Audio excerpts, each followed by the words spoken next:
Убактылуу өкмөттү жоопкерчиликке тарта турган болсо 14-нүн баарын тартылыш керек. Ал саясий жоопкерчилик болобу, укуктук жоопкерчилик болобу, кайсы тарабынан жоопкерчилигин аны коомчулук иликтеп чыгыш керек. Аны эки кишинин тагдырын, ошончо кишинин тагдырын эки киши чечпеш керек. 3-4 киши биригип алып, аларды иликтөө жүргүзбөш керек. Ушундай. Ким болсо ошол болсун. Мен убактылуу өкмөткө тикеден тике каршы чыккан кишимин. Ошол мезгилден баштап аябагандай ушул кезге чейин мындай бир каттуу карама-каршылыкта жүргөн кишимин. Бирок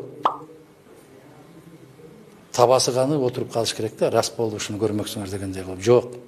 Ким болсо ошол болсун. Канчалык деңгээлде мамилен кандай болбосун, баары мыйзамдын чегинде болуш керек, конституциянын негизинде болуш керек. Бир жан керек болсо өрмөлөп бараткан кумурскадагы адилетсиз зыян тартпаш керек, азап чекпеш керек. Соцсеттерде аскерге балган жаңы баланы урт токмок кылып аткан чыкты. Эми буну көргөн ата-энелер буну аскерге балам жирем деген ата-энелер кандай ойдо калды? Биз мына коргоо министрлигине каражат бөлүп берип, ушу балдарды мекенди коргоого тарбиялагыла, балдарды курал кармаганда тарбиялагыла деген ниетмен кылсак, булардын балдарга болгон тарбиясы мамилеси ушундай болуп атат. Ушул аскер прокуратурасына протокол тапшырма берип, ушуну териштирип, мына неге суицид болот десе ушул себеби ушул экен. Неге суицид болот десе, бул видео чыгып кеткени. Чыкпаганы канча? Демек балдар булар эрик бербей, дух бербей, булар кайра урт токмок менен тарбия эткен. Коргоо министрини чакырыңыз. Бизге айтып берсин, азыр акыбал кандай, тамактар кандай тарбиялап атат. Биз мекенди коргоо үчүн мындай тарбия эмес, урт токмок менен. Биз мындай мекенди коргоо дух менен тарбиялаш керек. Рахмат. Рахмат. 5-нчи микрофон. Бүтүн Кыргызстан Мадумаров. Урматтуу төрага, биз өткөн жумада биздин фракция Баткен областына, Ош областарына иш сапар менен барып келгенбиз. Ошондой аябай көп жапайычылыктарга туш болгонбуз, көргөнбүз. 2 айылдын ортосуна пост коюп алган жапайычылыктарды да көрдүк. Алмаз мырза, сиз өзүңүз жакшы билесиз, Кыргыз Республикасынын мыйзамы боюнча Кыргыз Республикасынын аймагында жарандар ээн эркин басып жүргөнгө укугу бар. Министрлер кабинетинин чыгарган токтомуна жараша иш жүргүзүп атабыз дейт. Ал токтом конституцияга каршы келет. Жазгы талаа жумуштары башталып атканда дыйкандардын канын ичип, Лейлек районунда ошол сүлүктү менен Лейлектин ортосунда, айылдардын ортосунда постторду коюп алып, баягы өзгөчө кырдаал киргизгенден бешбеттер болуп, бетондорду киргизип алып, Алмаз мырза, мен сизге кайрылып атам. Мына ошол коопсуздук кызматы кандай качып жүргөнүн көрдүңөр өзүңөр. Бул маскара, бул уят. Бул цивилизациялуу өлкө болсо, аябай чоң маскарачылыкка алып келиш керек эле, бирок эч кайсы жагынан дың деген жок. Басма сөз кызматы жооп бергендей болду, сабатсыздыктын туу чокусун көрсөтүштү, ГКМБ өтө сабатсыздыгын көрсөтүштү. Жогорку Кеңештин депутаты кай мамлекеттик кызматка барбасын, чыгып өзүн өзү тааныштырганга милдеттүү эгер катты тааныган кызматкер болгон болсо. Мына ушул посттор бүгүнкү күнгө чейин алынбай турат. Ушул боюнча тез аранын ичинде бир жоопту берген болсун мага. Токтом конституцияга каршы. Бул бир жагы. Экинчиси, Талант Турдумович, биздин Кыргыз парламентинин радиосунун иштебей аткандыгы боюнча өткөндө маселе көтөргөнбүз. 84 000 карыз бар экен, ал төлөндү. Башкасы болду. Эмнегедир эфирге чыкпай атат. Радионун мага кажети жок, бирок ошол жерде кыскартып салдыңар, 3-өө гана калды. 10 секунд. Ошол 3-өөнүн дагы иштешине шарт түзүлбөй атыптыр да. Биз сурандык эле, сизге да кат жибергенбиз. Күн тартибине киргизиңиз ушу маселени. Жогорку Кеңештин чечими менен бир чечимге келели. Рахмат. Рахмат. Кийинки сөз Мадумаров Алихан Кимсанбаевичте.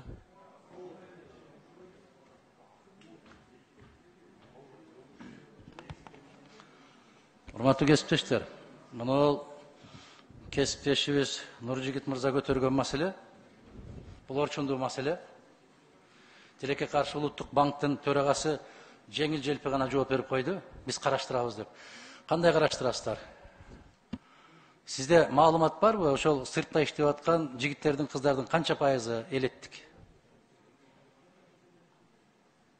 Урматтуу Адахан Кимсанбаевич, о жана Россиядан которулар жөнүндө маселе болуп атат да.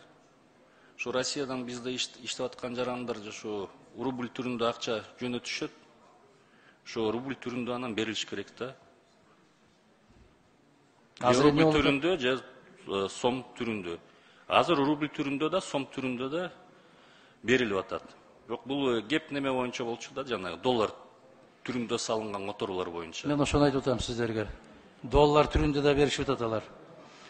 Бизге сырттан келген акчалар 2,5 миллиард доллардан ашык болот. Ошол 2,5 миллиард доллардан ар биринен жок дегенде болбогондо бир 2 сомдон өөнөп калса канча акча болот? Маселе ушунда. Банктар чайкоочу болду деп атам мен. Атайын бул жасалма түрдө болуп атат, урматтуу төрага. Урматтуу Адахан Кимсанбаевич, бизде Россияда иштеген биздин жарандарыбыз рубль түрүндө маяна алат, аны рубль түрүндө которот. Биякты рубль түрүндө алыш керек да. Рубль түрүндө берилип атат бүт котормолор. А сыртта башка жактагылар? Негизинен 95%-ын котормолордун бүт дээрлик 95% ушу Россия Федерациясынан келет да. Урматтуу кесиптештер, бизге бир жигит бир киши кайрылса дагы биз ошого реакция кылышыбыз керек. Түркияда иштегендер бар, Түштүк Кореяда иштегендер бар, Казакстанда иштегендер бар. 95% Россияда деген менен сиз мындай бир ар бир жаран, мисалы Түштүк Кореянын өзүндө эле 15 миң кыргыз иштеп атат. Америкада канча миң кыргыз иштеп атат? Алардын акчалары эмне болот? Америкадан келген которулар доллар түрүндө берилет да. Кеп ошондо берилбей атат доллар түрүндө деп атабыз. Сиз айттыңыз, элет жеринде ушундай болот экен деп. Дээрлик бүт баары элет жериндегилер да ошолор. Райондун борборуна барса дагы доллар жок. Областтын борборуна келсе да доллар жок. Натыйжада эмне кылат? Өөнөп калып, чайкоочулук менен арзан берип, ошонун да пайда таап аткандар көбөйүп кетти деген маселе көтөрүлүп атат. Ушуга урматтуу кесиптештер, биз жөн эле эске алынсын, аппарат эске алсын, аппарат мынтип жазып койсун дегенди токтотуп, биз токтом кабыл алышыбыз керек. Эгер биз жогорку кеңеш өзүбүздү өзүбүз сыйласак, ушул улуттук банкка тапшырма берилиши керек.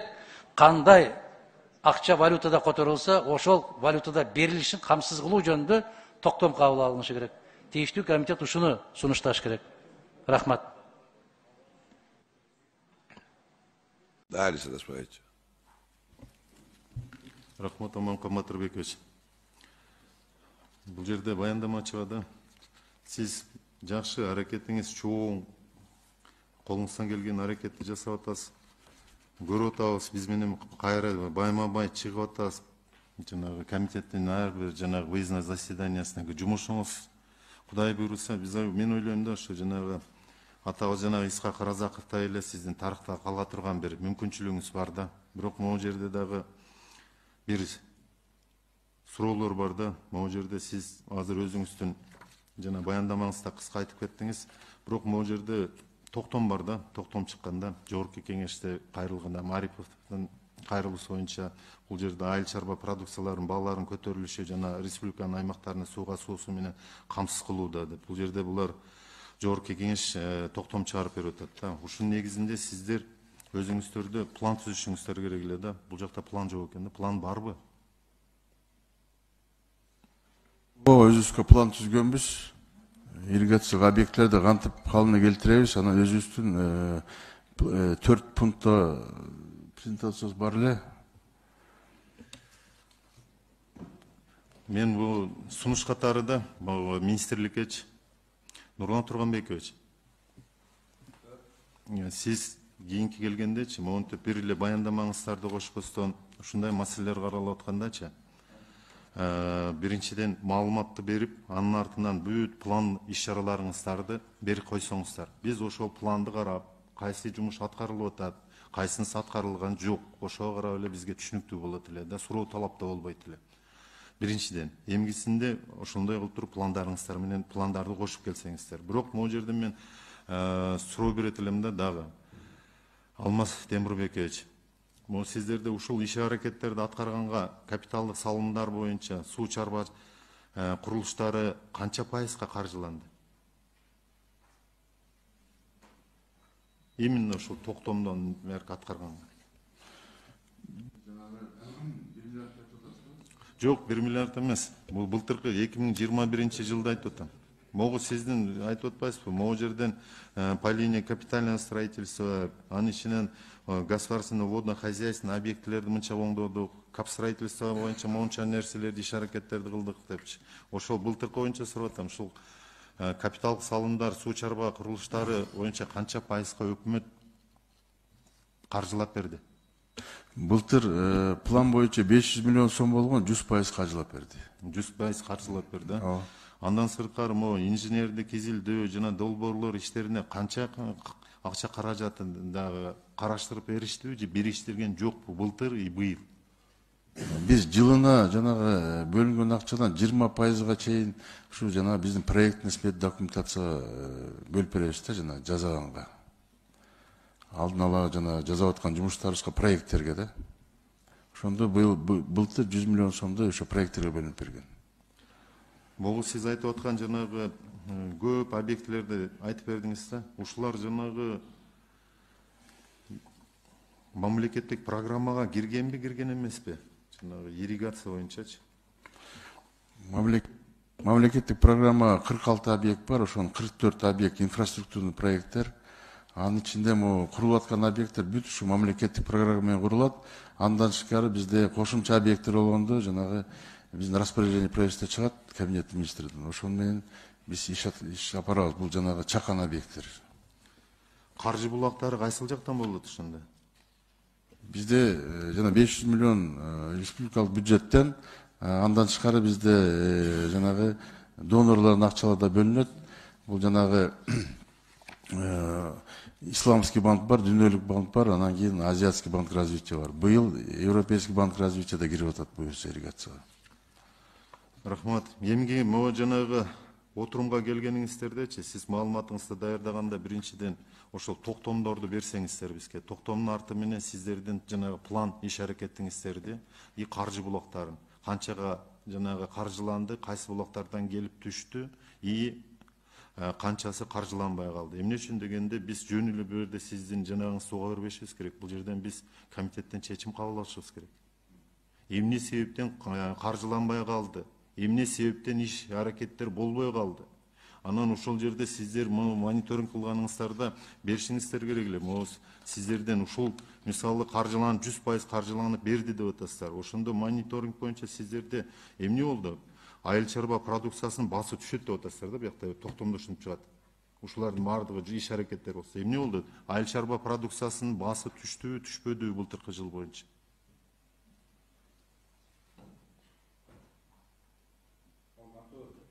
Урматтуу Алишер Ташпаевич, 23 май 17 июлда номер 4668 4-6 токтомдун аткарылышы жөнүндө бул айыл чарба продукцияларынын бааларын көтөрүш жана республиканын аймактарына суу суу менен камсыздоого түзүлгөн кырдаал жөнүндө Кыргыз Республикасынын Министрлер Кабинетинин антикризистик программасы тууралуу токтом кабыл алынган. Бул маселе боюнча бизге тиешелүү суу маселелери боюнча гана тиешелүү тапшырмалар берилген. Ушул антикризистик программада. Ал жерге өзүңүзгө маалым болгондой 2 эле пункт камтылган. Ошол 2 пунктта ушул суу маселелери менен камсыздоо гана маселелер каралган болчу. Ошого ылайык азыр урматтуу Алмазбек Темирбекович өзүнүн баяндамасын жасады. Анан сиздерге сунушталып атат 2022-жылдын 1-октябрына чейин узартылуу маселеси. Түшүнүп атабыз. Нурлан Туранбекович, бул жерде сиз мен суроо берип атам да, могу жерде 2-чи пункттун аткарылышы боюнча окуп берейинчи болбосо. Айыл чарба продукциясынын баасын турукташтыруу үчүн деп берилип атат да. Ошону сиз как министрликтердин орун басары катары сурап атам. Турукташтырдыңыздарбы же турукташтырган жоксуздарбы деп атат. Бул киши суу жагынан өзүн камсыз кылып бериптир, жумушун аткарып бүтүптүр. А сизчи? Бул антикризистик программаны өзүңүз билсеңиз керек, 2021-жылы өкмөт иштеп чыккан. Ал жерде жалпы эле ошол социалдык экономикалык абалды жакшыртуу антикризистик чараларды иштеп чыгуу боюнча жалпы комплекстүү программа иштеп чыккан. Ошонун ичинде бааларды турукташтыруу, бул өзүңүз билесиз, министрлер кабинетинин, антимонополия органынын, экономика министрлигинин жана башка көптөгөн мамлекеттик органдардын компетенциясындагы маселе. Бизге бул эки токтом боюнча суу маселелери гана түздөн түз тапшырма берилген болчу. Ошого ылайык ошол суу маселелерин узартып коюу боюнча мына сиздерге алып келип сунуштап атабыз. Жок, мен түшүнүп атам, сизден кайра эле суроо берип атам. Айыл чарба продукциясын деп атам. Мисалы, бул жерде сүт, эт, жумуртка, бул башка министрликке кирбейт да, сизге кирет. Май. Бул сиздин 9 кластериңизде отурат, урматтуу замминистр. Бул боюнча өзүңүзгө эмне ошо баасы көтөрүлбөдү. Эмне үчүн дегенде коомчулукта айтып атат. Күндөн күнгө былтыр дагы турукташ болгон жок, быйыл дагы болгон жок деп атат. Ошону айтып атабыз. Бул жерде антикризисный жана программаны көрүп атабыз, бул жерде кабинет. Ошол эмне болду деп атабыз. Бул киши айтып атат, суу менен полностью каржыланып берди, суу менен жанагы бизге коюлган тапшырманын бардыгын аткардык деп атат. Сизден сурап атабыз, могу жерде экинчи беренеси боюнча эмне болду? Ошол сиздердин жана 9 кластердеги продукцияңыздар баасы көтөрүлдүбү же түштүбү? Сиз болсо кайра өкмөткө ссылка кыласыз. Же сиз жогорку кеңеште отурасызбы аппаратында? Сиз министрликтин орун басарысыз. Эми өзүңүзгө маалым болгондой, жалпы эле айыл чарба продукциясынын бааларын турукташтыруу боюнча министрлик тарабынан дайыма эле иштер жүргүзүлүп келатат. Ошол эле 9 кластер боюнча 10 миллиарддын алкагында биринчиден, экинчиден ошол эле үрөндөрдө боюнча, ошол эле жер семирткичтер боюнча бул иш дайыма жүргүзүлүп келатат, урматтуу Ташпаевич. Өйдө кетпеби, кетпеди, эмне себептерден? Ушул эле болду. Эми ал урматтуу Ташпаевич, бааларды өзүңүз билесиз, мисалы импорт алып келген жанагыреки согушка байланыштуу кээ бир баалардын өзгөрүүсү болду. Ал эми өзүңүзгө маалым болгондой. Бирок ошол боюнча дагы бизде иштер тиешелүү иштер жүргүзүлүп атат. Ошол антикризистик программанын негизинде кандай жумуш жасап атасыздар азыр эми? Ушул боюнча болуп атпайбы бул жерде токтом негизи? Эми могу антикризистик программада сиз ошол убактагы жогорку кеңештин токтомун карасаңыз 2 эле пункт турат. Ал жерде суу маселелерге бизге түздөн түз тапшырма берилген. Суу маселеси анан кийин турукташтырабыз деп жана болуп атпайбы? Сиздердин ошон үчүн жана программаңыздар сурап атабыз да, сиздердин программаңыздар жок болуп аткандан кийин башка жумуштарыңыздар аткарганын биз көрбөй атпайбызбы? Ошон үчүн сизден сурап атабыз бул жерденчи. Урматтуу Ташпаевич, бизде айыл чарба министрлиги тарабынан бир топ эле иштер жүргүзүлүп атат. Ошол эле өсүмдүк өстүрүү, ошол эле мал чарбасы боюнча, ошол эле жаңы инновациялык технологияларды колдонуу боюнча, ошол эле ирригация боюнча, Ташпаевич, бардык багыттар боюнча иштер жүргүзүлүп атат. Ошол эле агронасиялар боюнча, агрокластерлер боюнча. Аманкул Матырбекович, мындай эмгисинде жанагы аппаратка да айтсак да, булар бүт толук маалымат беришсин. Эмесе монтип эле футболдетип эле отура берсе, баягы булардан мындай бир жакшы бир же жыйынтык чыкпайт, же программа экенин эмнени билишпейт, же антикризистик программасын өздөрүнүкүн алып келбейт, министрликтики жок, же бизде жок, же булардын өзүндө жок да. Ошон үчүн эмгисинде отурумдарга булар толук даярданышып келсе, мынан кийин монтип эле жасалып атат. А жыйынтык жок, көчөдө эл ызылдап атат, тамак аш күндөн күнгө көтөрүлүп атат. Эмне үчүн кандай бул антикризистик программалар менен булар эмне иш жасады? Ошол эле будай алып келиштиби, ун алып келиштиби, майларды алып келдиби? Мисалы 20%га эле май менен 30%га чейин бизде кум шекер менен камсызбыз. Ошолорду айтып бериш керек эле да буларчы азырчы. Анан кийин бул сууду берди, суу чарбачылыгын айта бербестенчи. Бир азыр бул жакшы мындай көзгө көрсөтө турган жумуш айыл чарба министрлигинде суу чарбачылыгы болуп атат да, жумуш жүрүп атат да. Ушул киши иштеп атат, реально мындай карап көргөндө да. Анан кийин могу жерде сунуштайт элем, могу жерде биринчи пунктуначы аталган токтомдун жанагысын айрым пункттарына аткарыш узак мөөнөт талап кылган үчүн 1-октябрда эле 31-декабрда койбойлу. Бул киши да толук аткарып бүтсүн ошо малгачы. Эмне үчүн дегенде могу Алмаз Темирбековичке убакыт берейли. 1-октябрга жетишпейт. Рахмат.